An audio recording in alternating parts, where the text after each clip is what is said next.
أشهد أن محمدا عبده ورسوله اللهم صل وسلم وبارك على سيدنا محمد وعلى آله وأصحابه ولبيته وذريته أجمعين وبعد. Yang sama-sama kita hormati Buya Kopri dan teman-teman semua. Semoga Allah meridhoi kita, merahmati kita semua, dan memberi hidayah ke jalan yang hak. Amin ya rabbal alamin. Wala nansa, kita nggak lupa salawat salam kepada Habibina al-Karim Nabi Muhammad sallallahu alaihi wasallam. Terakhir kita bahas sifat ma'ani ya, masih ingat mungkin? Masih, yaitu faqudratun iradatun sam'un basar hayatunil ilmu kalamun istamir ya, atau istamar ya. Kita review sedikit bahwa setelah kita mempelajari sifat-sifat Allah, minimal seorang muslim mengerti 20 sifat yang wajib bagi Allah. Di antara sifat-sifat yang 20 itu dibagilah ada namanya sifat zatiyah atau nafsiyah, yaitu al-wujud ya. Bedanya wujud Allah tanpa sebab, wujud kita disebabkan karena kehendak Allah Subhanahu wa taala. Tapi perbedaannya dengan para filosof itu kita adalah keniscayaan.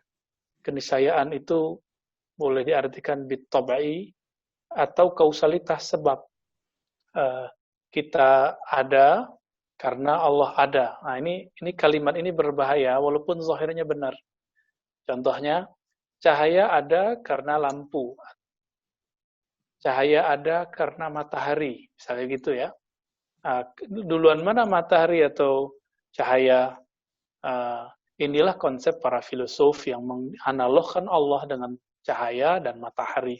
Inilah yang diyakini oleh Al-Farabi, Ibnu Sina, sehingga Imam Ghazali mengingatkan bahwa pemikiran ini berbahaya. Jadi, hubungan kita dengan Allah bukan hubungan sebab atau hubungan keniscayaan. Jadi itu dua hal yang berbeda. Sebab itu dalam bahasa Arab as-sabab. Kalau niscayaan itu bit-tab'i ya, tabiat, tapi bukan tabiat bahasa Indonesia, tapi tabiat dalam bahasa Arab ya.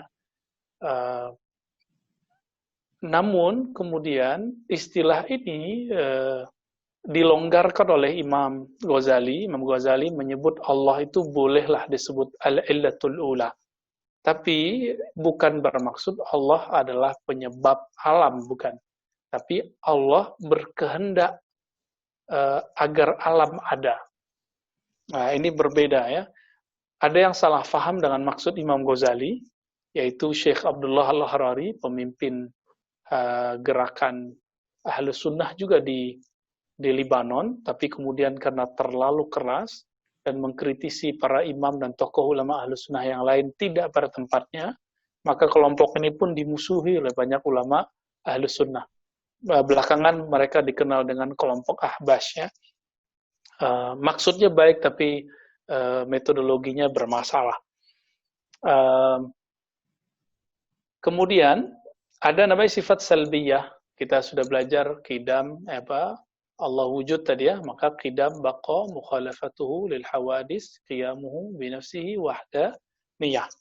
Disebut salbiyah artinya sifat ini akan menolak, menegasikan, menafikan sesuatu yang tidak pantas di balik sifat itu. Qidam artinya yang maha qadim, yang maha terdahulu, maka ini menolak Allah berawal. Baqa artinya Allah maha abadi, menolak bahwa Allah nanti ada akhirnya.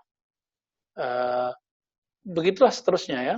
Qidam baqa mukhalafatul lil hawadis, Allah berbeda dengan makhluk, maka ini menolak persamaan Allah dengan makhluk dan sebaliknya.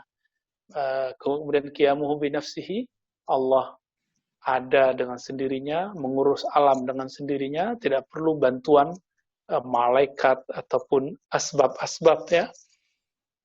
Lalu terakhir wahdaniyah, Allah Maha Esa pada zatnya, pada sifatnya dan pada fiilnya, perbuatannya.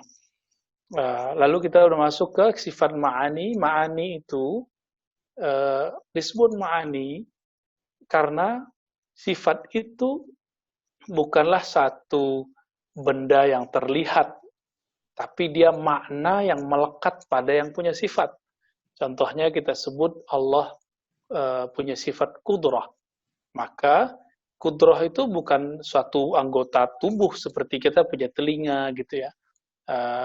Tapi itu sifat yang melekat pada zat Allah Subhanahu wa taala, dan Allah Subhanahu wa taala berkehendak dengan hal tersebut, dengan kudrah, dengan iradah ya. Ini yang disebut sifat ma'ani.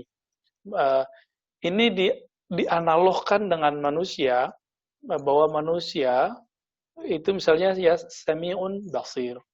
Apakah sami' itu si telinga atau satu sifat yang melekat pada kita? Maka dalam akidah Ahlussunnah disebut manusia itu diberi suatu makna yang disebut mendengar. Bukan telinga itu yang mendengar.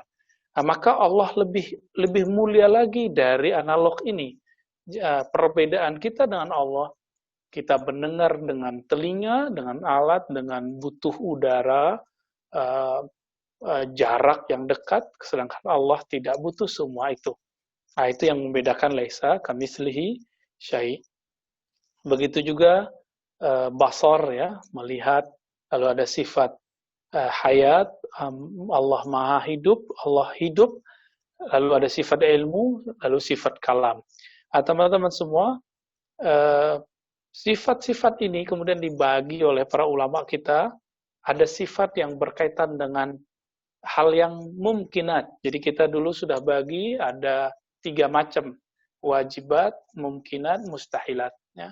Atau mumkinat itu nomor 3, wajib, mustahil, mungkin. Qudrah iradah hanya berkaitan dengan yang mungkin saja terjadi.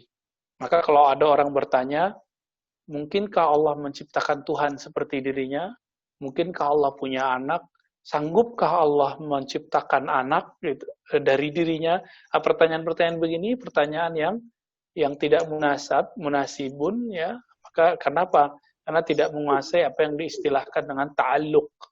Jadi antara sifat ini dengan objek yang akan dikaitkan disebut dengan ta'alluq ya.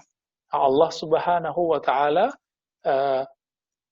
kalau kita sebut Allah punya kudrah iradah, maka kekuasaan dan kehendak Allah itu hanya berkaitan dengan sesuatu yang mungkinat, yang mungkin. Kita sudah sebutkan dulu bahwa ada seorang imam namanya Ibnu Hazm, karena beliau tidak mempelajari dari basic, akhirnya dikritik para ulama ketika memberikan pertanyaan, mungkinkah Allah, sanggupkah Allah mempunyai anak? Lalu dia mengatakan, sanggup dong, karena Allah sanggup untuk segala sesuatu. Padahal yang benar, sahih su'alaka awalan. Benerin dulu pertanyaannya. Pertanyaan ini tidak sesuai dengan kaedah-kaedah dari ilmu akidah. Bahwa sanggupkah, berarti ya kudrah. Allah itu kesanggupannya tidak berkaitan dengan wajib dan mustahil. Sesuatu yang mustahil bagi Allah adalah lam yalid wa lam yulad. Mustahil itu bukan berarti nggak sanggup. Mustahil itu sesuatu yang tidak akan terbayang terhadap Allah. Kita ulang dulu, apa itu wajib? Ma la yatasawwar fil aqli adamuhu. Yang tidak terbayang kalau dia tidak ada, berarti dia mesti ada. Kalau mustahil, yang tidak terbayang dia ada. Artinya pastinya dia tiada. Kalau jaiz, bisa terbayang dia ada, bisa tidak ada. Contohnya, nanti jam 10 ada hujan. Itu bisa terjadi, bisa tidak terjadi. Gitu ya. Lalu, ada satu bab yang belum saya bahas di situ, yaitu tentang ilmu Allah. Ilmu Allah itu, teman-teman semua, mencakup juz'i dan kulli. Yang kecil-kecil, yang detail-detail, ataupun yang global, umum. Yang membedakan Ahlus Sunnah dengan para filosof yang disebut peripatetik, filosof seperti Aristoteles, lalu yang dilanjutkan oleh Al-Farabi, Ibnu Sina, adalah mereka itu ingin mensucikan Allah dari kondisi yang berubah. Maksudnya gimana? Kalau saya melihat satu rumah bulan lalu, misalnya baru dibangun pondasinya, setelah 3 bulan udah utuh semuanya sampai ke atapnya, maka pengetahuan saya berubah. Bulan lalu baru pondasi, 3 bulan lagi sudah menjadi rumah secara utuh. Nah, dalam konsep Ibnu Sina, Al-Farabi, Aristoteles, ini ilmunya berubah. Kenapa? Karena objek yang diketahui berubah. Apa objek yang diketahui? Rumah. Saya melihat rumah, maka rumah ini jadi objek. Ketika rumahnya berubah dari tiada menjadi ada, maka ilmunya berubah. Ibnu Sina, Al-Farabi, Aristoteles mengatakan ilmu Allah tidak berubah-ubah, maka Allah tidak perlu tahu detail alam semesta. Misalnya gini, dulu saya kecil, sekarang dewasa. Itu Allah nggak perlu tahu. Allah cukup merencanakan dalam ilmunya, dan itu tidak ada perubahan. Bagaimana detailnya sekarang, Allah tidak perlu tahu. Karena kalau Allah dulu, beberapa puluh tahun yang lalu, Allah tahu saya tiada, sekarang jadi ada. Maka ilmu Allah berubah, begitu kata Ibnu Sina. Nah, inilah yang dibantah oleh Imam Ghazali. Imam Ghazali mengatakan, ilmu filsafat itu ada yang boleh, ada yang makruh, ada yang haram. Nah, yang haram itu salah satunya ilmu filsafat yang menghantarkan kepada pemahaman bahwa Allah hanya mengetahui secara global, secara potensial. Bahwa saya diciptakan Allah dan ini berpotensi jadi orang alim atau jadi orang bodoh. Jadi guru, jadi dosen, atau jadi apapun gitu. Itu namanya potensi. Ini yang diyakini oleh para filosof. Dan ini yang dikatakan oleh Imam Ghazali bertentangan dengan akidah yang diajarkan oleh Allah dan Rasulullah SAW. Oleh karena itu, Imam Ghazali menulis kitab Tahafutul Falasifah, ya, kerancuan para filosof.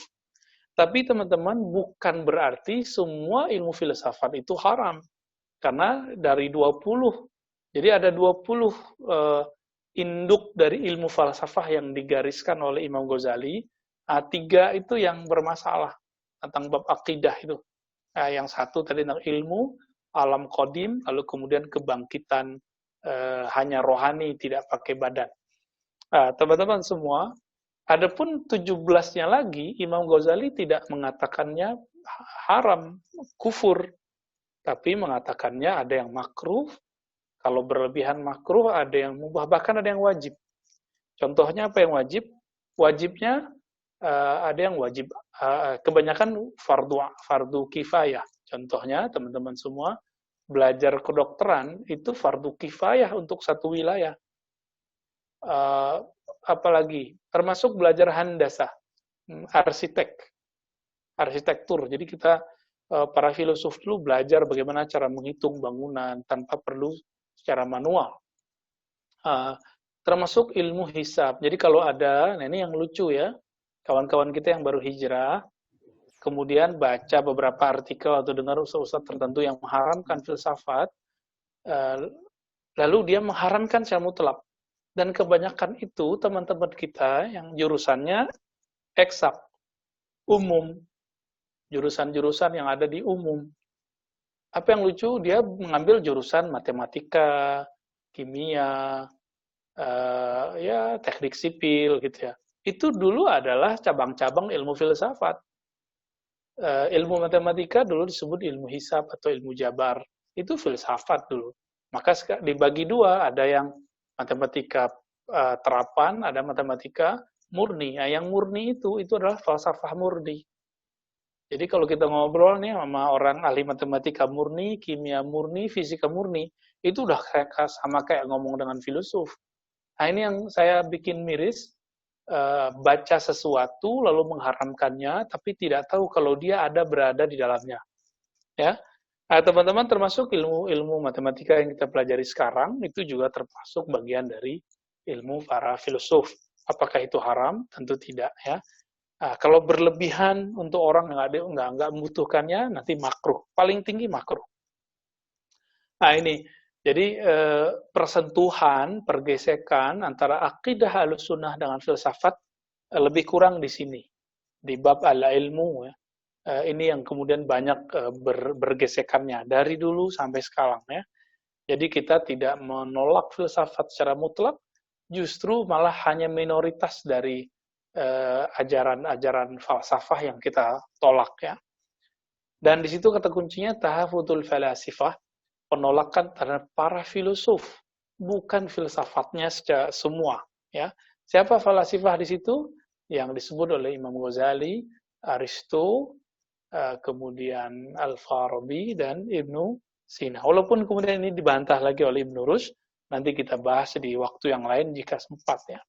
Sekarang kita masuk ke sifat jaiz Allah Subhanahu wa taala. Bismillahirrahmanirrahim, bisanadina al-muttasil ila Syekh Ahmad Al-Marzuqi qala wa jaizun bi fadlihi wa adlihi tarkun likulli mumkinin ka fi'lihi ya. Wa jaizun itu yang nomor 10 ya. Wa jaizun bi fadlihi, dan sifat jaiz Allah taala ya, bi fadlihi wa adlihi, berkaitan dengan keutamaan anugerah-anugerahnya, wa adlihi, dan keadilannya. Apa itu? Allah itu dalam akhir 3 ayat terakhir dari surat Al-Baqarah itu jelas sekali, kalau Allah mau, yaghfiru liman yasha, Allah mengampuni siapapun yang dia mau. Tapi jika dia mau, maka Allah yu'azzib, ya Allah mengazab siapapun yang dia mau, may yasha. Nah, Allah itu kalau ada orang menikah, jika berkehendak maka Allah ciptakan anak bagi mereka, jika tidak Allah tidak menciptakan anak bagi mereka. Api membakar, secara hukum alam atau disebut hukum adi, dia pasti membakar. Tapi secara hukum jaiz, hukum akli, maka dia bisa membakar atau tidak, apalagi dikaitkan dengan naqli. Berdasarkan ayat ya naru kuni bardan, wahai api, hendaklah kamu menjadi dingin, wassalaman ya, dan selamat atas Ibrahim alaihi salatu wassalam.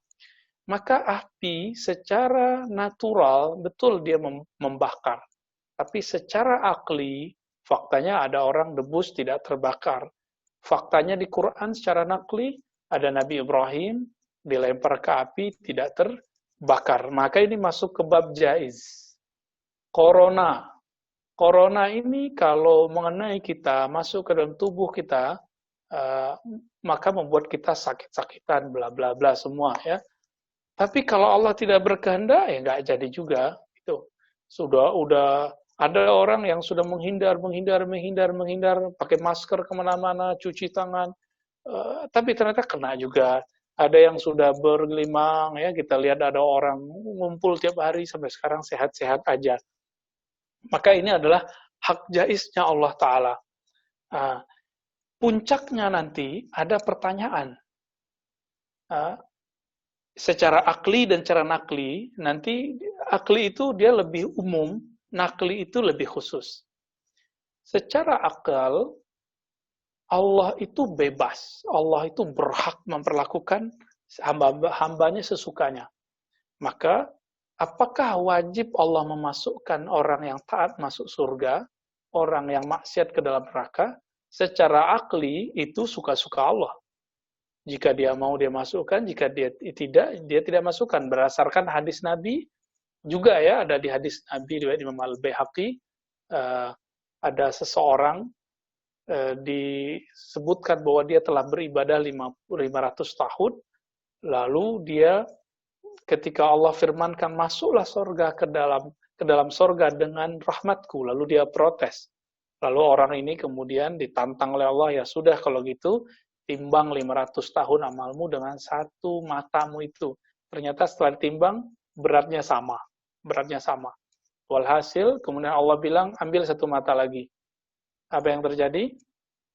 Teman-teman semua, akhirnya orang ini mengatakan, Ya Rob, adkhilni jannataka birahmatik. Masukkan aku ke dalam surgamu dengan rahmatmu. Nah, dalam hal ini, ternyata dalil akli itu tetap saja ada dalil akli yang menguatkannya.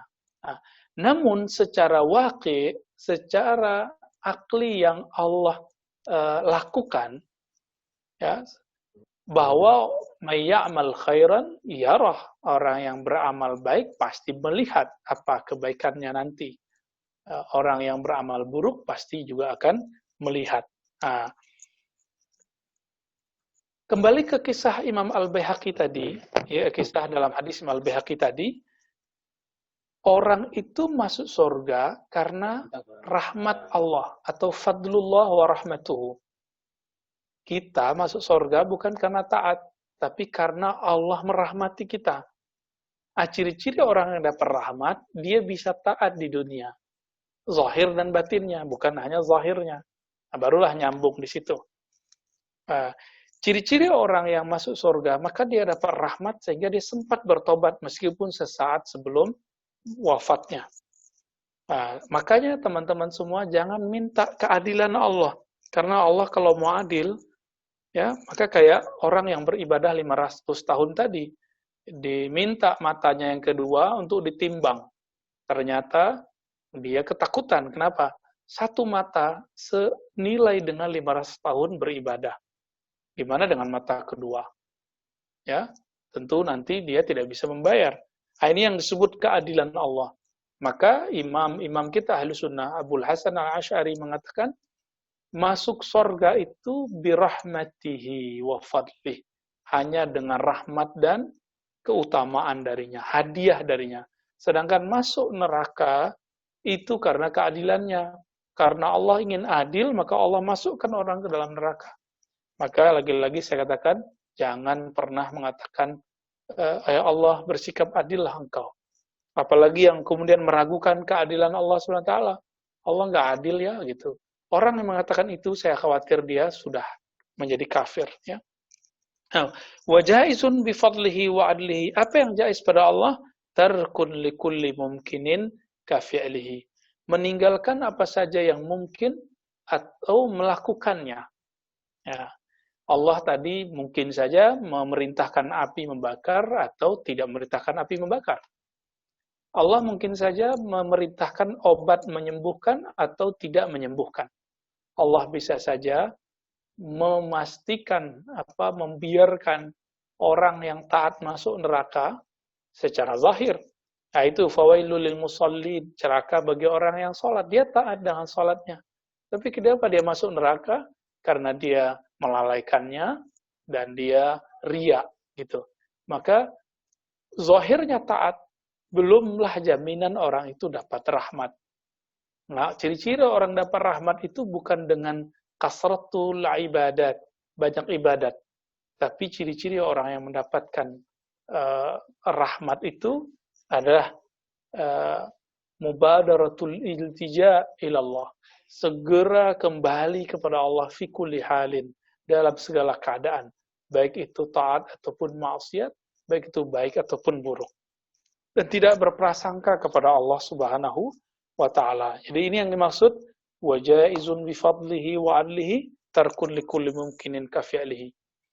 Betul, secara keilmuan teman-teman semua, corona ini kita nggak tahu kapan hilangnya ya.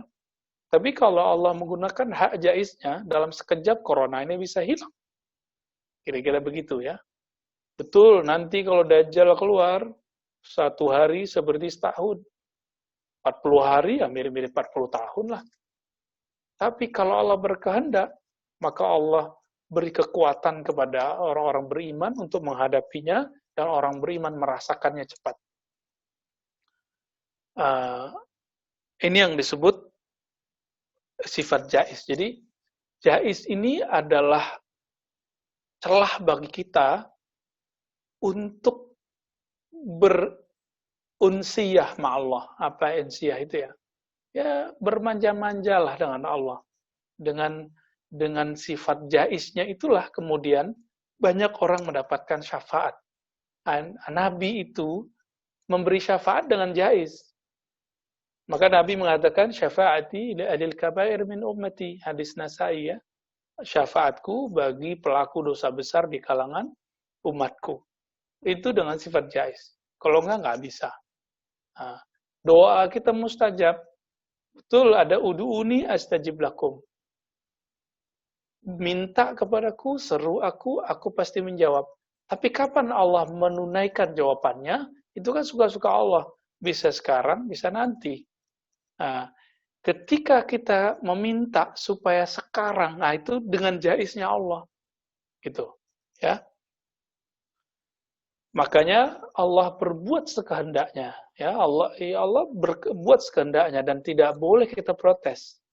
Yang boleh diprotes itu kita. Wahum yus'alun. Ya. Yang boleh ditanya, dikritisi itu kita. Allah tidak boleh dikritisi. Nah, dalam hal ini teman-teman, ada yang disebut tauhid fi'liyah. Tauhid mengenai fi'il Allah Subhanahu wa ta'ala. Nah, Allah Subhanahu wa ta'ala berbuat sesukanya. Aqidah Ahlussunnah tidak mewajibkan Allah berbuat al-aslah wal khair fi din au dunya li ibadihi. Allah itu enggak boleh kita paksa harus membuat yang terbaik untuk kita, versi kita, gitu. Ini pemahaman ini banyak yang disalahfahami, bahkan sekelas ulama-ulama besar itu kena, seperti Al-Jubba'i, ayah tiri dari Imam Abul Hasan Al-Asy'ari. Itu terkena di sini. Saking dia ingin mensucikan Allah, dia mengatakan bahwa Allah hanya berkehendak kebaikan bagi manusia dalam hal agamanya saja. Kalau orang-orang Baghdad, orang Mu'tazilah Baghdad mengatakan dunia dan akhirat. Ya. Lalu Imam Asy'ari kemudian bertanya, disinilah awal titik perubahan Imam Asy'ari menjadi kembali ke Ahlussunnah setelah beliau meninggalkannya. Ya. Jadi Imam Asy'ari mengatakan, bertanya ya, wahai Abu Ali Al-Jubba'i, menurut kamu kalau ada anak kecil mati, ya, terus orang kafir, lalu yang ketiga orang mukmin tapi amalnya dikit, ya, amalnya dikit. Kira-kira nanti anak kecil ini di mana? Orang kafir ini di mana? Orang yang mukmin tapi taatnya sedikit di mana? Masuk surga atau masuk neraka? Kata Al-Jubba'i, anak kecil ini akan masuk surga tapi surganya rendah. Tadi mukmin yang ketiga itu amalnya bagus ya, amal taat. Yang kedua, orang kafir masuk neraka.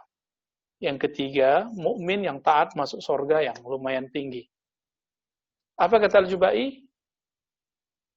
Anak kecil masuk surga, tapi surga yang rendah. Orang kafir masuk neraka. Orang yang mukmin taat masuk surga yang tinggi. Imam Asy'ari nanya lagi. Ini, isunya masih sama. Allah menghendaki kebaikan bagi hambanya. Itu yang diyakini oleh Mu'tazilah. Teman-teman semua, hati-hati, banyak para asatis, para da'i, kena di sini. Kalimat ini kayaknya benar, padahal salah. Ya. Apa pertanyaan Imam Abul Hasan Asy'ari? Wahai Tuan Syekh Abu Ali Al-Jubba'i, bagaimana pendapat jika si anak kecil bertanya kepada Allah, ya Rabb, kenapa engkau memasukkanku kepada surga yang rendah? Kira-kira begitu. Maka dijawab oleh Allah, kata Al-Jubba'i, karena kamu masih kecil, kamu belum ada dosa. Lalu dia protes. Kenapa engkau mematikanku di waktu kecil? Kenapa engkau tidak biarkan aku seperti laki-laki yang ketiga, yang umurnya panjang dan dia taat, dia masuk surga yang tinggi? Nah, kata Jubba'i, Allah akan menjawab. Ini andai-andainya Abu Ali Al-Jubba'i. Hai anak kecil, jika engkau mati di waktu tua, dewasa, maka engkau akan mati kafir dan masuk neraka. Maka Allah menginginkan kebaikan bagimu, Allah matikan engkau di waktu kecil supaya engkau tidak maksiat dan kufur lalu masuk neraka. Imam Asy'ari tersenyum di situ. Bertanya balik, wahai Abu Ali Al-Jubai, kalau begitu seharusnya orang kafir bertanya lagi, wahai Tuhan, ya Rob, kalau engkau memang tahu aku akan mati kafir lalu masuk neraka, kenapa engkau tidak matikan aku seperti anak kecil tadi? Sehingga aku masuk surga meskipun rendah. Apa jawaban dari Abu Ali Al-Jubai?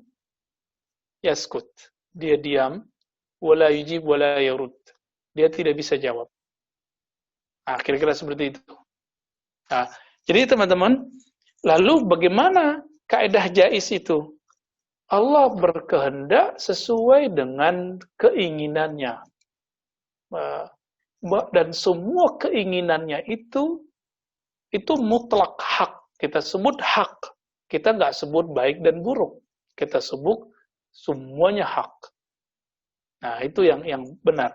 Adapun bagi kita, nah, sebutan baik dan buruk itu adalah sebutan manusia terhadap dirinya. Nah, maka baik dan buruk ini merupakan persoalan nisbi, bukan persoalan hak. Contohnya, kalau kita sakit itu baik bagi dokter karena dia dapat pekerjaan di situ, baik bagi perawat, bagi apoteker, berumah sakit, tapi tidak baik bagi kita yang mengeluarkan duit dan yang merasakan sakit. Kita punya jualan laku, baik bagi toko kita, tapi merasa kurang baik bagi toko yang lain. Kita ngelihat ada orang dagangannya laku, dagangan kita nggak laku, kita bilang dia lagi dapat kebaikan, kita tidak. Nah, itu jadi baik buruk itu nisbi. Yang mutlak hanya milik Allah Subhanahu wa Ta'ala. Maka teman-teman, mari minta fadlullah wa rahmatuhu, keutamaan dari Allah dan kasih sayangnya. Nah, inilah yang Nabi katakan dalam hadis Imam Bukhari. Apa kata beliau? Tidaklah masuk surga seseorang kamu dengan amalnya, dengan taatnya. Kalau ada sahabat bertanya, wala anta ya Rasulullah, engkau juga begitu wahai Rasulullah? Nabi menjawab, wala ana. Ya. Begitu juga saya. Illa ayataghammadi anallah birahmati. Namun Allah memberiku rahmat sehingga Allah memasukkanku ke dalam surga. Ya, hadis ini kan dulu sempat viral ya karena ada salah satu ahli tafsir kita mungkin karena dipotong iklan atau keceplosan itu kemudian disalahartikan kalam-kalam beliau. Ya, baik, terlepas dari itu teman-teman, seorang nabi masuk surga bukan dengan taatnya, tapi dengan rahmat Allah. Dan Nabi merasa beliau itu taat karena dapat rahmat dari Allah SWT. Nah, Nabi itu merasa dapat ilmu karena dapat rahmat dari Allah Subhanahu wa Ta'ala. Maka teman-teman semua, inilah makna dari sifat jais Allah Subhanahu wa Ta'ala. Jadi kalau kita hitung, maka menjadilah sifat ini menjadi 20 ya. 20 kalau ditambah dengan yang mustahilnya ya. Nanti jadi 40. Maka disebutlah akidah 40. Nanti ditambah dengan sifat para rasul menjadi 4 tambah 4 ya, tambah 1 lagi menjadi 50. Oke, kita lanjut aja mungkin biar cepat karena saya tidak tahu ya kalau bulan depan kita saya ada halangan atau tidak, saya agak ragu ya. Kita lanjut. Arsala anbiya zawi fatanah bisidqi wat tabligh wal amanah. Allah mengutus para nabi. Nah, ini kata kunci nih, arsala anbiya. Jadi yang diutus itu pasti para nabi, tapi tidak semua nabi itu rasul. Nah, ini maksudnya teman-teman. Kam adadul anbiya, dalam hadis yang riwayatnya Hasan, jumlah para nabi adalah 124.000. Yang diutus menjadi rasul lebih kurang 313. Lalu apa perbedaan Nabi dan Rasul? Teman-teman semua, perbedaan Nabi dan Rasul jangan salah. Tidak benar yang mengatakan Nabi itu tidak diwajibkan dakwah, Rasul wajib dakwah. Nah, ini keliru besar.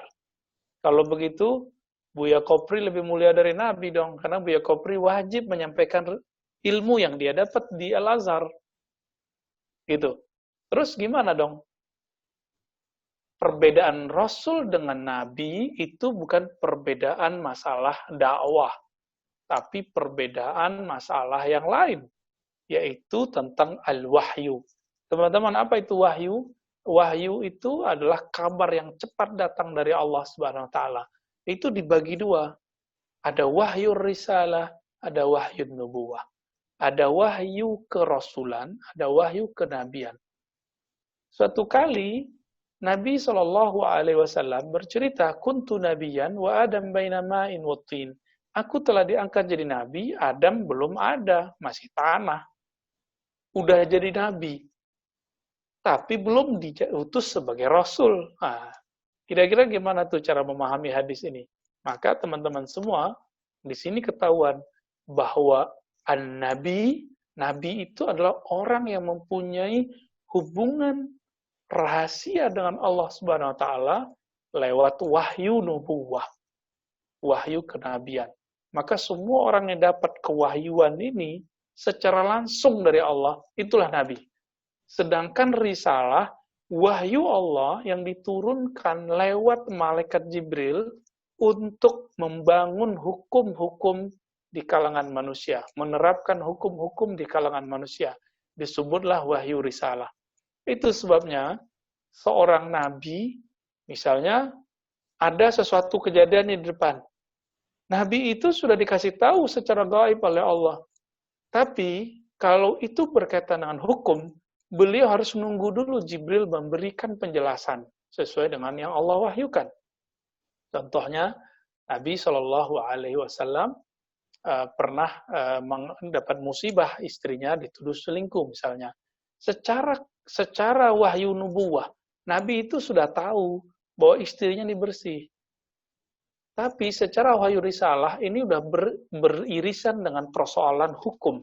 Maka, Sayyidatuna Aisyah dibiarkan oleh Nabi dahulu, lalu ditunggu wahyu risalahnya, sampai ada keputusan bagaimana cara membuktikannya dan segala macamnya. Disitulah nanti muncul hukum, bagaimana cara menuduh orang kalau tidak ada bukti dan lain-lainnya.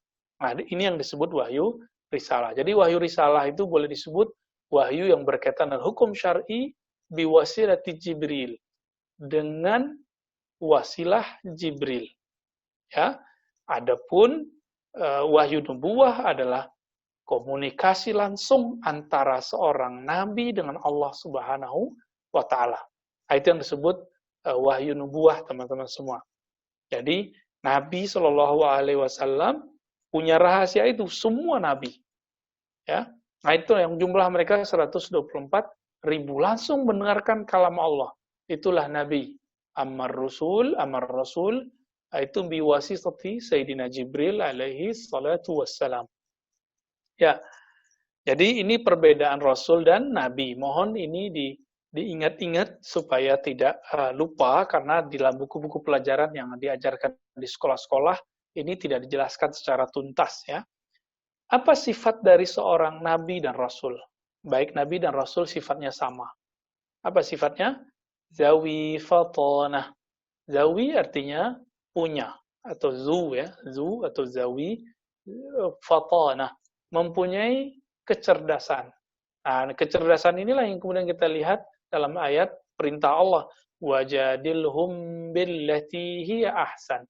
Ya, berdebat dengan cara yang ahsan. Ahsan itu bisa di caranya, bisa di metodologisnya. Ya, alhamdulillah beberapa waktu lalu, bahkan kemarin ya, kita dialog dengan seorang mu'alaf yang masih kental dengan ilmunya dengan kitab sucinya yang lama, dan kita tidak meremehkan satupun dari isi kitabnya, malah kita selalu konfirmasi dengan isi kitab dia. Saya rasa kita harus berusaha untuk mencari thariqah yang ahsan untuk berdialog dengan mereka. Bukan malah mencoba-coba untuk mentafsir-tafsir sendiri ayat mereka. Kita kan nggak rela kitab suci kita ditafsir-tafsir mereka. Begitu juga mereka tidak rela tafsiran ayat-ayatnya dia itu, kemudian kita tafsirkan sesuka kita. Baik. Lalu sifat yang kedua, zawi fatanah bis-sidqi.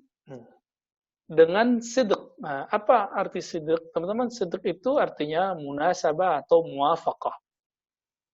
Muwafaqah apa? Kesesuaian antara kaulnya, kabar-kabarnya, wahyu-wahyunya bil waqi' dengan kenyataan. Ini yang disebut sidq.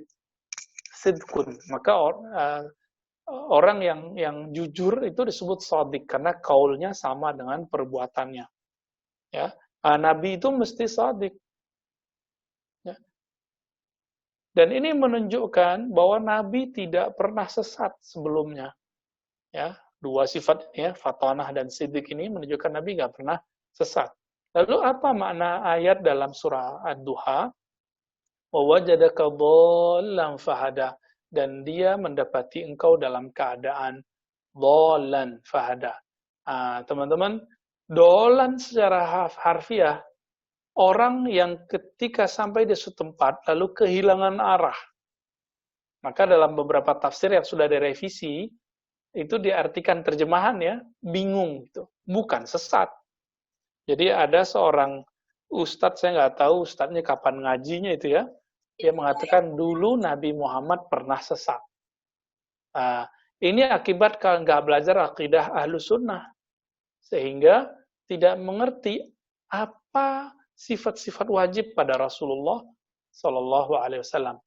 Semua para nabi, terutama Rasulullah, mustahil pernah sesat. Itu mustahil. Ya. Kalau kita mungkin pernah sesat, kalau Nabi nggak mungkin. Nah, inilah makna zawi fatanah bis sidqi. Ya. Lalu yang ketiga, wat tabligh. Tabligh udah jadi bahasa Indonesia, tabligh. Ya. Apa itu tabligh?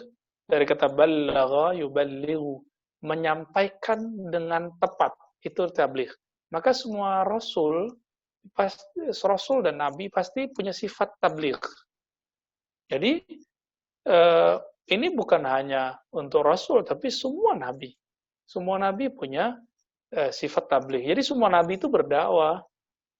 Jadi teman-teman, definisi orang-orang yang mengatakan Nabi tidak wajib berdakwah itu definisi yang batilun mardudun, ya, tidak benar.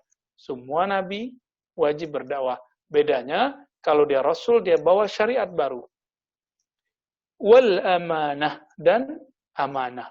Al amanah yaitu orang-orang yang kalau dititipkan rahasia dia mengamankan rahasia itu di tempat yang paling aman. Disebutlah amanah. Orangnya disebut dengan al-amin. Nabi SAW semuanya terkenal amanah. Teman-teman semua, berdasarkan teks ini, maka tidak ada nabi yang pernah ember gitu ya. Jadi nabi itu kalau menyampaikan rahasia Allah itu karena perintah dari Allah Subhanahu wa ta'ala. Dan tidak pernah nabi itu khianat. Jadi nggak ada ceritanya Nabi itu khianat.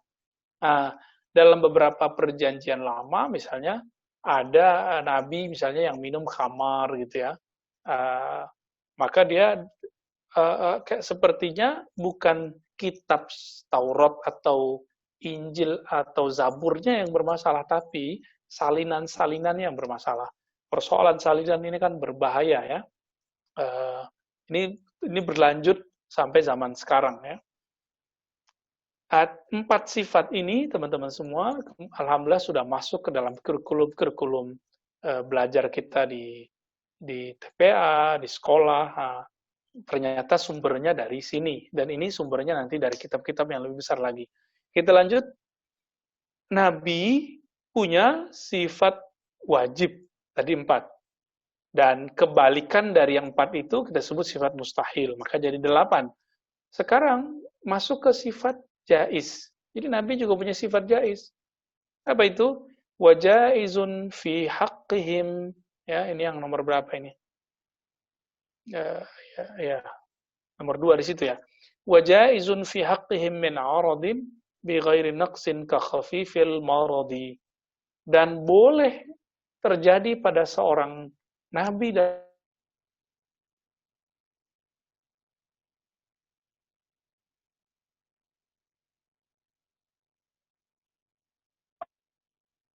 pada manusia.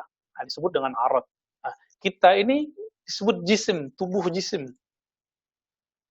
Kalau saya merasa sehat,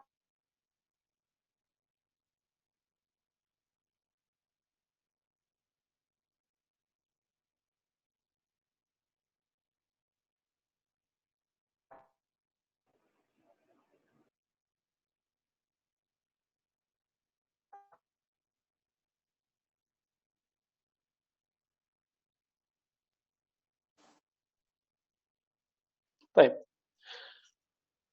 Wa jaizun fi haqqihim min arad. Nah, ketika saya sehat, lalu sehatnya hilang jadi sakit, sakitnya hilang sehat. Nah, pergi datang. Nah, ini disebut arad. Maka boleh diartikan kondisi. Arad itu dia hanya ada pada yang punya jisim, punya punya materi gitu. Maka Allah Subhanahu wa taala tidak disifati dengan ini. Yang disifati dengan ini adalah makhluk. Nah, Rasulullah itu bagian dari makhluk, bisa berpindah-pindah, nah, itu arad ya, bertempat, bergerak, diam, nah itu disebut arad. Jadi boleh diartikan kondisi. Bi ghairi naqsin. Nah, ketika itu terjadi pada nabi, apa yang terjadi pada manusia itu tidaklah mengurangi kualitasnya sebagai seorang nabi dan manusia. Contohnya misalnya kalau ada nabi sakit, Nabi Ayub sakit, ya, Nabi Musa juga lidahnya sakit, Nabi Musa bisa sedih, Nabi Musa bisa senang, Nabi Muhammad juga bisa sedih, bisa senang, gitu ya. Hal-hal ini biasa, lapar. Nabi Muhammad lapar, tidak lapar, tapi Nabi punya jurus jitu agar tidak lapar. Nah, beliau menyebutkan dalam hadis Imam Bukhari, aku diberi makan oleh Tuhanku, gitu. Tapi teman-teman semua, secara manusiawi itu biasa. Nabi Muhammad SAW pernah ngambek dari istrinya, itu manusiawi dan itu tidak mengurangi kualitas beliau sebagai seorang nabi. Artinya terjadi konflik di keluarga itu normal seorang keluarga atas seorang nabi, apalagi seorang ustadz ya. Seperti kita misalnya ngambekan apa ya, tersinggungan. Begitu itu hal yang sangat mungkin terjadi pada kita. Begitu juga Nabi. Jadi apa yang terjadi pada kita dari arad ini terjadi pada Nabi SAW. Ya, inilah yang disebut sifat jais kepada Nabi SAW. Nah, sekarang ada satu bab setelahnya ya. Wa ismatuhum kasairil malaikah wajibatun wa fadalu malaikah. Nah, teman-teman semua, kaedah ini kaedah besar yang harus dipahami oleh seorang mukmin ahlus sunnah wal jamaah yang membedakannya dengan selain ahlus sunnah. Apa itu? Ismatuhum kasairil malaikah. Ya. Para nabi itu ismah. Mereka terjaga dari dosa. Tapi ulama kita berbeda pendapat, terjaga nggak dari kelupaan dan kekeliruan.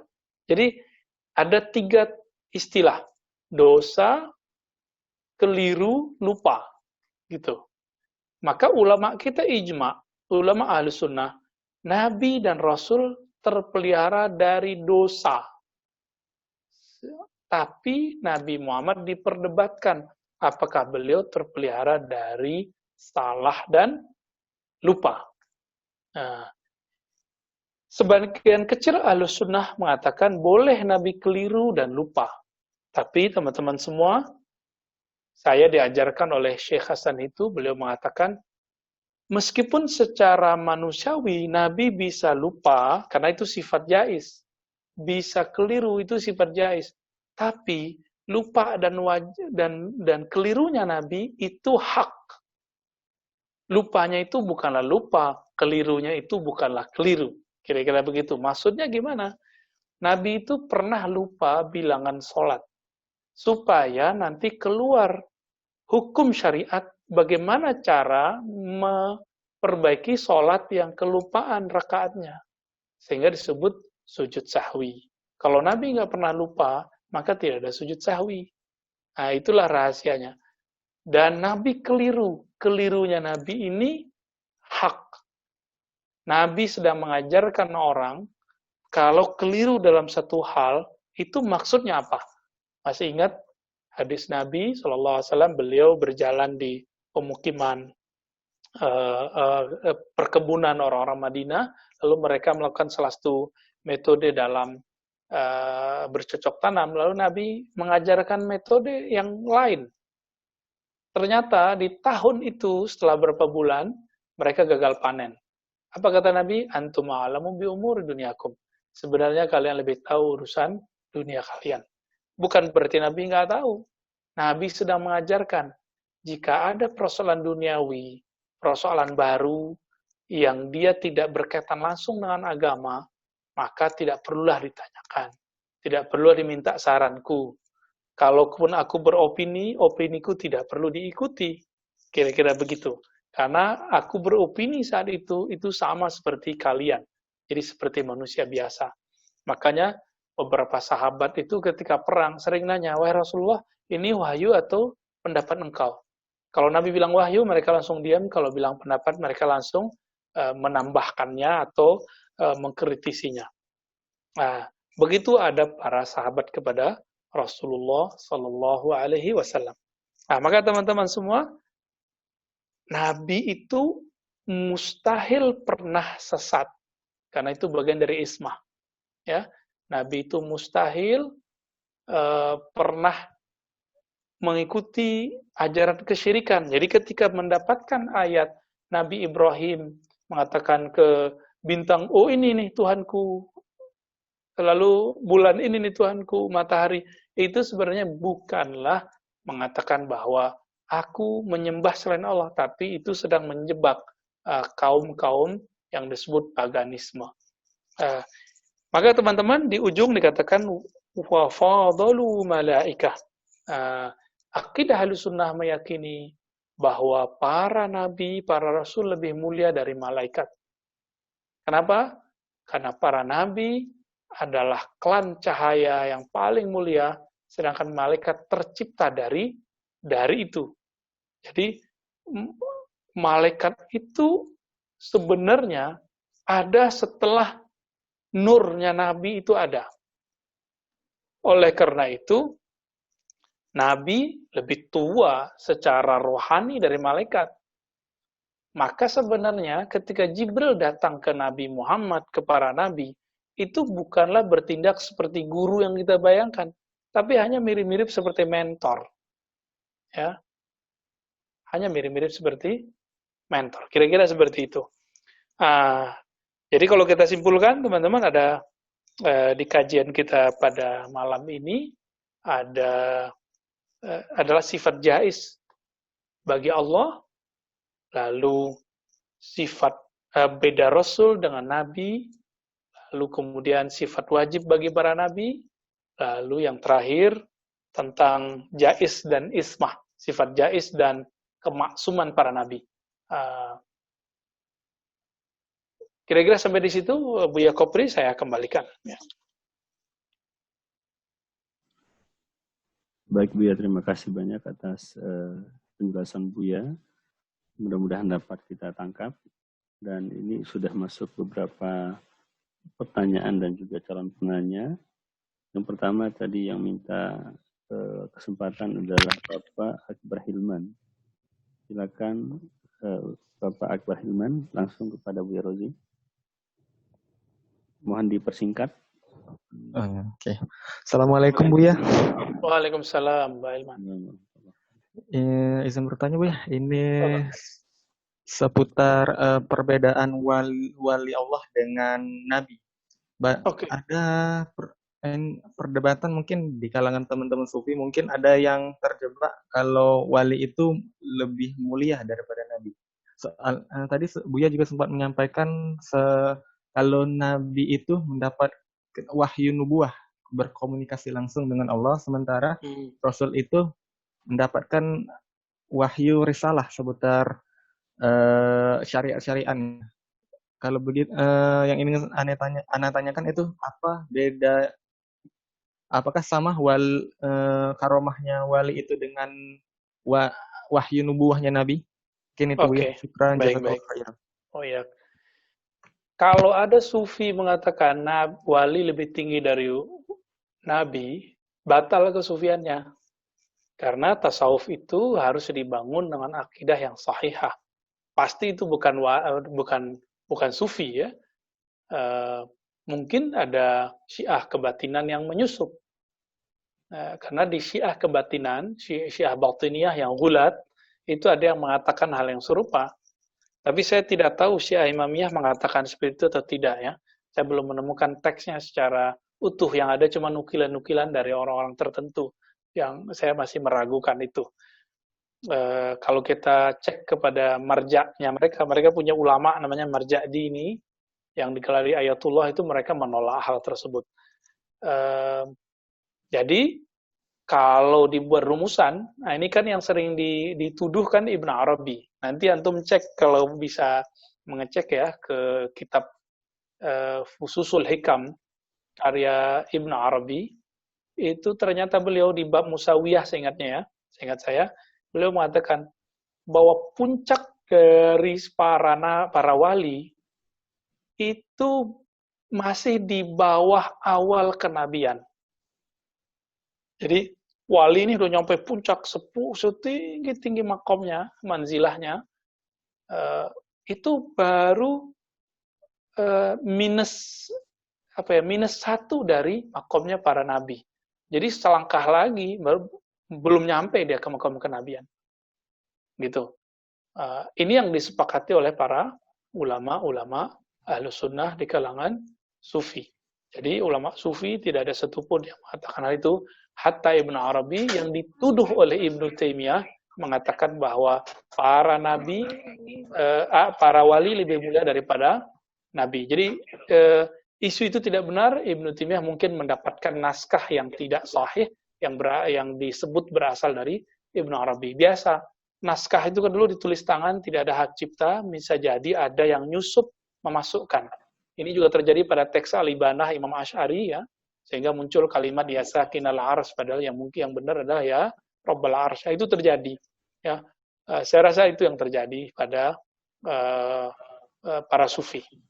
Mereka sering jadi bulan-bulanan, sering jadi bahan ejekan karena mereka tidak suka debat, tidak mau membalas ketika dituduh. Ini sebagai penjelas. Lalu bedanya apa ilham mereka? Ilhamnya para wali itu mahfuzun, hanya dijaga Allah, tapi tidak maksum. Sehingga bisa saja seorang wali itu ketika dapat ilham, dia salah membacanya. Membaca ilhamnya salah, itu bisa terjadi. Tapi kalau para nabi tidak mungkin salah dalam membaca ilham karena Allah jaga. Para nabi itu setannya sudah diislamkan Allah. Ya, seperti yang disebutkan dalam hadis yang sahih. Adapun para wali, ada yang korinnya diislamkan Allah, ada yang tidak. Kalau syaitannya tidak ada yang diislamkan. Ya, hanya nabi yang diislamkan syaitannya. Korinnya apalagi. Jadi, mungkin terganggu oleh korin-korinnya, oleh setan-setannya itu, sehingga ketika menafsirkan ilham, itu bisa salah. Jadi jaminan kebenarannya tidak mutlak. Sedangkan untuk para nabi, jaminan kebenarannya mutlak. Kira-kira begitu. Baik, Bu ya. Yang kedua, pertanyaan dari Bapak Aulia Bil Allafa. Jazakallah khairan Bu ya atas ilmu dan waktunya. Izin bertanya.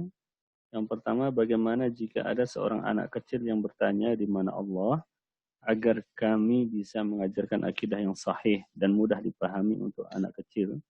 Kemudian, ya, ada satu riwayat yang diriwayatkan dari Sayyidina Ali,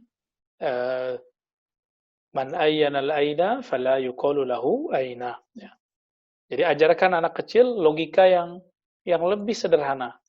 Kalau Aina itu kan artinya tempat, di manakah bertempat, misalnya, atau di manakah posisi kemuliaan.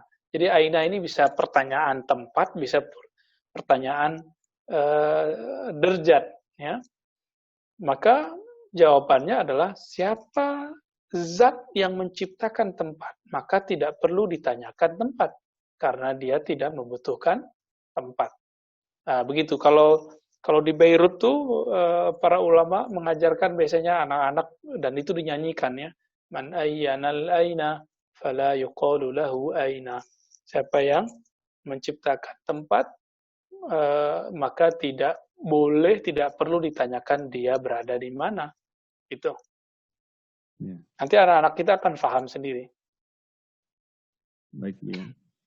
Yang kedua dari penanya yang sama, adakah syarah kitab Aqidatul Awam yang Buya bisa referensikan yang mungkin sudah dialih bahasakan ke dalam bahasa Indonesia?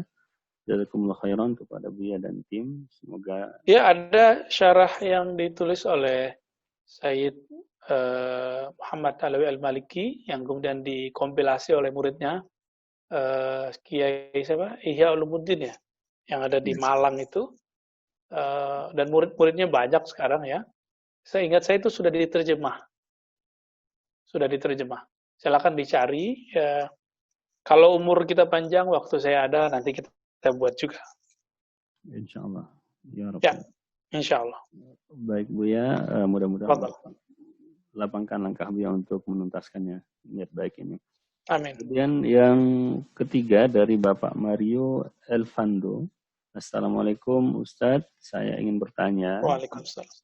Apakah Siti Maryam bisa dikatakan mendapat wahyu nubuwah? Terima kasih. Ya, ini teman-teman, salah satu adab dari kita berimam kepada seorang imam, kita tidak boleh fanatis. Dan ini diajarkan oleh murid dari muridnya Imam Asy'ari. Ya. Imam Asy'ari mengatakan, semua yang mendapatkan kabar gaib Nabi, wa in kanat imra'ah, meskipun dia perempuan, maka Imam Asy'ari meyakini bahwa Maryam salah satu nabi perempuan. Sedangkan murid-muridnya dan murid dari murid-muridnya seperti Baqillani, Ibnu Furaq menolak hal itu. Padahal mereka pengikut Imam Asy'ari. Jadi ulama kita mengajarkan kita mengikuti manhaj seorang imam bukan berarti kita mengikuti kaulnya secara utuh. Maka ittiba itu ada yang kaul, semua perkataannya, ada yang manhajnya. Nah, ulama Asy'ariyah itu mengikuti manhaj Imam Asy'ari, tidak semua kaul Imam Asy'ari. Jadi beliau meyakini bahwa ada nabi perempuan, gitu. Namun saya berbeda dengan Baqillani Ibnu Furaq, ana amilu ilal Imam Asy'ari. Saya lebih cenderung ke Imam Asy'ari, dan saya meyakini ada nabi perempuan, tapi tidak ada rasul perempuan. Ya. Baik Bu ya. Artinya di sini ada khilaf antar para ulama. Kemudian dari Kalam TV Bu ya, tadi saya batasi 3, tapi karena jawabannya pendek-pendek. Pendek-pendek. Kayaknya kita bisa tambah Bu ya, mohon izin. Ya, tafadhal. Jadi dari Kalam TV, dari Pak Suyatna sepertinya dan kawan-kawan. Bu ya, soal masuk surga, apakah masuk surga bagi orang yang tidak pernah mendengarkan dakwah Islam, dan bagaimana dengan status orang sakit jiwa di akhirat? Jadi orang yang tidak pernah dengar Islam. Ya, yang tidak pernah mendengar dakwah, ya, itu disebut dengan ahlul fatrah. Ahlul fatrah ini dari kata fatara, artinya kosong dari dai, nabi dan rasul. Syekh Al-Baghawi misalnya, di dalam tafsirnya pernah membahas ahlul fatrah. Beliau mengatakan orang-orang yang ada di pedalaman Rusia, Cina, gitu, atau di wilayah manapun yang tidak dapat dakwah, maka mereka disebut ahlul fatrah. Ternyata beliau mengembangkan kalimat dari Imam Ghazali. Dulu Imam Ghazali pernah mengatakan, jika Islam belum sampai di pelosok orang-orang Turki, pelosok orang-orang India, Persia, maka mereka tidaklah disebut mukallaf yang wajib menunaikan syariat, wajib beriman. Kenapa? Apa yang mau diimani? Tidak ada yang mereka ketahui. Nah, inilah membedakan antara Ahlus Sunnah dengan Mu'tazilah. Mu'tazilah mengatakan meskipun tidak ada nabi, rasul, tetap wajib beriman karena orang berakal. Kayaknya benar ya. Tapi pada ini adalah pembebanan kepada orang melewati kemampuan dan pengetahuannya. Gitu. Karena bagi Mu'tazilah orang bisa beriman dengan akalnya. Betul, beriman dengan melalui akal. Tapi tuntutan iman itu harus lewat syariat. Nah, mustahil kalau nggak ada nabi, rasul, atau penerus nabi rasul yang menyampaikan wahyu. Oleh karena itu, jika orang bertanya, orang tua nabi hukumnya di mana? Hukumnya ahlul fatrah. Seandainya anggap saja nih orang tua nabi ini bukan wali nih misalnya. Saya meyakini orang tua nabi itu wali, ya. Kakek-kakeknya terus sampai ke Nabi Ismail.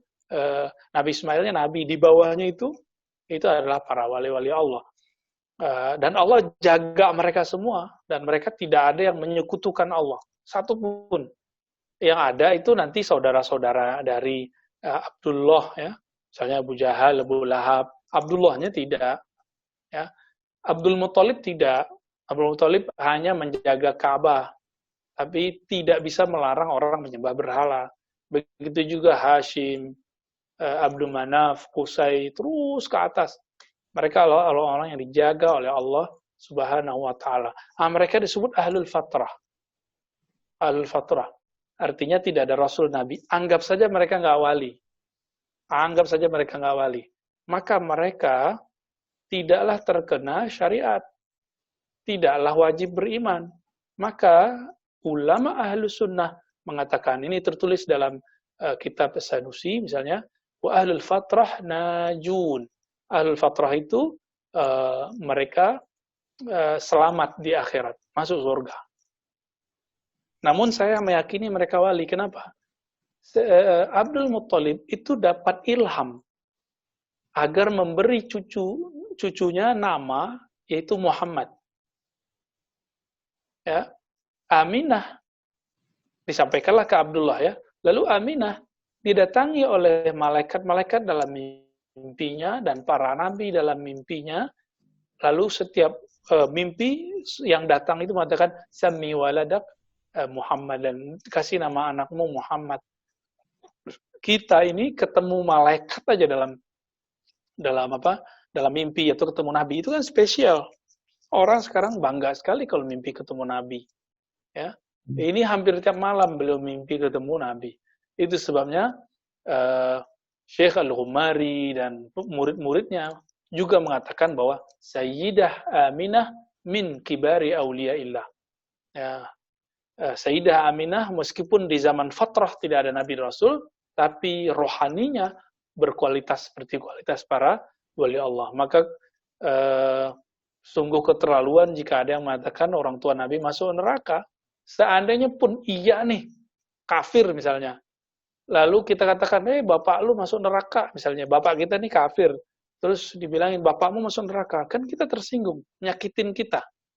Ini terjadi pada Zainab binti Abi Lahab. Ya, Zainabnya mukminah. Lalu dibilangin, anak ahli neraka. Dia tersinggung dan ngadu kepada Rasulullah. Lalu Nabi mengatakan, la tu'zul ahya bil amwat. Jangan kamu sakiti orang yang hidup karena perbuatan orang yang mati. Maka teman-teman, saya kecewa dengan beberapa ustadz yang ngaku ustadz sunnah, ustadz hadis, tapi berani dan tidak punya adab mengatakan orang tua Nabi masuk neraka. Betapa pilunya hati Nabi, betapa sakitnya hati keturunan para habaib, para zuriat Rasulullah ketika mendengarkan hal itu. Ya. Kalau Imam Ibnul Arabi, murid Ghazali, bukan Ibnul Arabi yang tadi saya ceritakan, pensyarah kitab Tirmizi, yaitu Aridatul Awazi dan Ahkamul Quran, mengatakan, mal'unun man qala anna walidail Mustafa finnar. Terlaknat orang-orang yang mengatakan orang tua Nabi masuk neraka. Saya tidak sampai mengatakan itu, cuma saya sedih dan ikut pilu juga dengernya. Ya. Cukup kali Ustaz. Baik, orang gila ya, tentang orang gila. Orang gila di mana? Orang gila itu sampai dia sebelum gila, itulah hukumnya. Artinya misalnya dia gila setelah balik umur 20 misalnya. Maka dia akan dihukumi Allah sampai umur 20 itu. maka kegilaan itu nggak masukkan rufi al-qalam anis salasah, lalu yang salah satunya anil majnun, ya, hatta yafiq. Ya. Ya, kira-kira itu. Terima kasih Bu ya. Ini masih ada beberapa pertanyaan Bu ya, tapi kalau masih bisa Bu ya? Tafadhal bisa. Baik Bu ya. Kemudian dari Bapak Muhammad Ilham, izin bertanya Bu ya, mengenai kemaksuman Nabi. Mengapa Nabi tetap memohon ampun sedang Nabi ialah orang yang mulia lagi maksum? Ya, pintar. Kenapa Nabi minta ampun padahal Nabi maksum? Kan gitu. Satu kali Nabi masuk ke toilet, lalu keluar baca ghufranak, minta ampun, ya Allah ampuni aku. Ini minta ampun apa? Maka kita dalam kajian maqamat ruhani, kita telah membagi bahwa istighfar wa taubah itu ada 3 tingkatan. Pertama, minta ampun dari dosa zahir. Yang kedua, minta ampun dari dosa batin. Yang ketiga, minta ampun dari al-ajzu fi muqabalatin ni'mah. Rasa kurang sempurna dalam mensyukuri nikmat. Nabi itu dapat nikmat buang air, lalu beliau mengatakan, ya Rabb, nikmat sekali ini, tapi aku tidak mampu membalas berterima kasih terhadap nikmatmu secara setara, secara ya 50-50 lah, atau ya apple to apple gitu ya. Jadi nggak bisa membalas syukur nikmat itu sepenuhnya. Jadi selevel Nabi itu beristighfar, bertobat, karena beliau merasa tidak sanggup mensyukuri nikmat Allah seutuhnya. Itu sebabnya Rasulullah itu sholatnya sampai kakinya kapalan. Dan ada al-amr tsani, ya, ada penjelasan kedua. Dalam hadis Imam Bukhari itu dikatakan, innahu la yughanu ala qalbi fa astaghfirullah wa atubu ilaihi 70 marrah. Aku merasakan ada ghain dalam qalbuku. Apa arti ghain? Nurun, suatu cahaya yang menyilaukan beliau karena beliau memandang surga atau memandang ke kebesaran Allah, atau memandang ke sesuatu yang menjadi perangkatnya Allah, tapi kemudian beliau tersilaukan di situ. Itu disebut innahu la yughanu ala qalbi. Maka karena beliau tersilaukan di situ, padahal kalau kita mendapatkan itu kita langsung jadi wali. Tapi seorang nabi dapat itu, kemudian asik masuk di situ, itu ditegur oleh Allah.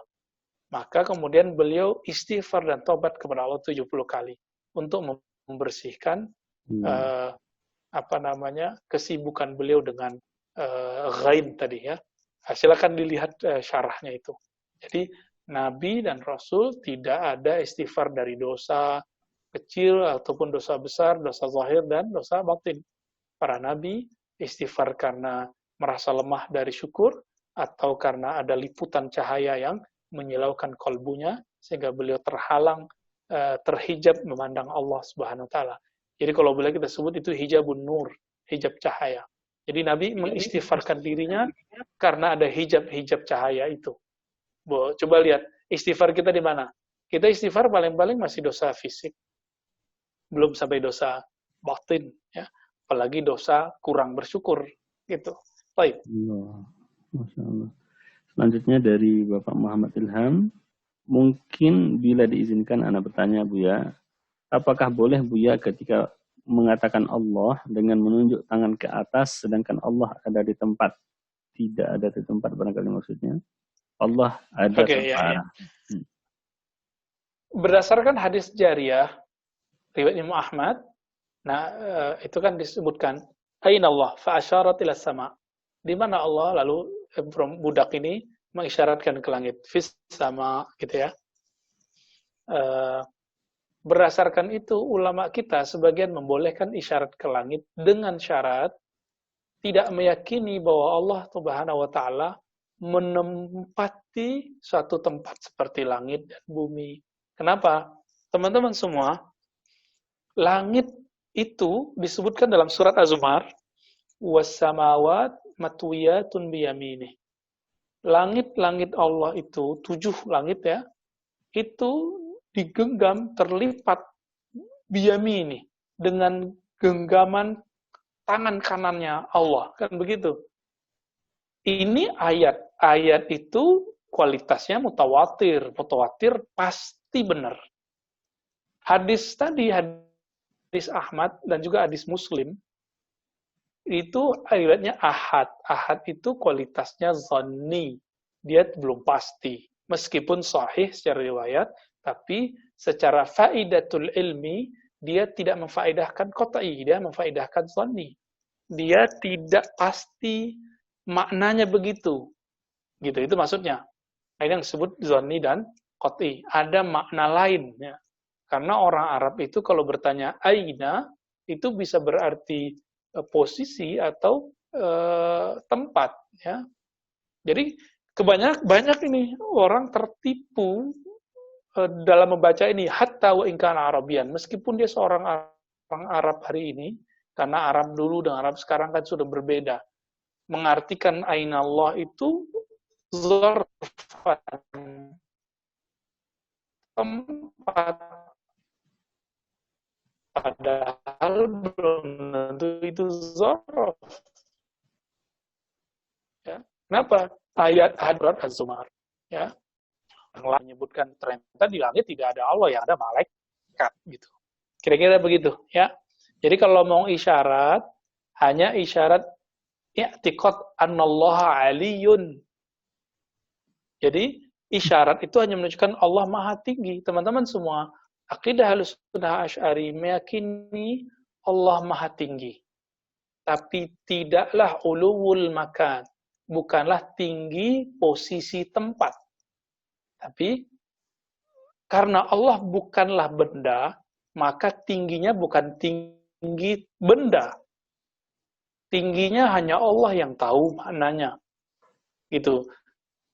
Jadi jangan terjebak di situ. Kalau iya, ya maka yusmah bi. Tapi saran saya sebenarnya secara maknawi itu bisa, kalau yang berbicara faham, dan itu tidak masalah, ya. Baik, Contohnya gini ya, kita kalau doa kan ke langit, ya kan. Kalau sholat ke Ka'bah, apakah Allah itu di Ka'bah? Kan ya. Apakah Allah di atas? Kan juga nggak begitu ya. Nah, inilah yang dimaksud oleh Imam Asy'ari dalam kitab Al-Ibanah. Ya. Baik Bu ya, yang terakhir Bu ya, ini kebetulan sesuai dengan yang kita bahas. Dari Bapak Apit, Al-Fakir sedang membaca kitab Nuruz Zalam, salah satu syarah Aqidatul Awam. Ada kalimat Idzin Nabi alladzi laisa bi rasulin la yuballighu syai'an. Mohon penjelasan dari Buya.